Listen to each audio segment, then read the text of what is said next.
வாங்க வீடியோ மாதிரி போலாம். இனத்தின் அடிப்படை உரிமை ஃபண்டமெண்டல் ரைட்ஸ். நல்லா பேசுறியானே.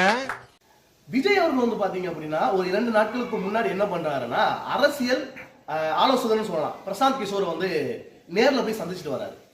சந்திச்சு வந்ததுக்கு அப்புறம் வந்து பாத்தீங்கன்னா சீமான் அவர்கிட்ட வந்து கேள்வி கேட்கிறாங்க, எதற்காக பிரசாந்த் கிஷோரை விஜய் அவர்கள் சந்திக்கணும் அப்படின்னு சொல்லி சொன்னாங்க. எல்லாருக்கும் ஒரு சில கொழுப்பு இருக்கும், ஆனா விஜய்க்கு மட்டும் தான் பண கொழுப்புல ஆடுறாரு அப்படின்ற மாதிரி ஒரு விஜயை வந்து டைரக்டாவே அட்டாக் பண்ணிருக்காரு சீமான் அவர்கள். அதற்கு என்ன பண்ணிட்டாங்க அப்படின்னா லியோ மணின்ற ஒருத்தர் இருக்காரு, பேச்சாளர் எல்லாத்துக்குமே தெரிஞ்சிருக்கும். அந்த லியோ மணி என்ன சொல்றாரு வந்து பாத்தீங்க அப்படின்னா விஜய் அவர்கள் வந்து சொந்த உழைப்புல விஜய் அவர்கள் வந்து பாத்தீங்கன்னா சொந்தமா உழைச்சிருக்காரு, சொந்தமா சம்பாதிக்கிறாரு. அது மட்டும் இல்லாம படம் நடிச்சு திரையுலகத்துல உச்சத்துல இருந்து அது வேணாம் அப்படின்னு சொல்லி வெளியே வந்திருக்காரு. சீமான் அவர்கள் அப்படியா? சீமான் வந்து பாத்தீங்கன்னா நிறைய படங்கள் எடுத்தாரு, எந்த படமே ஓடல, ஒரு ஃபெயிலியர் டைரக்டர் தானே வெளியே வந்தாரு.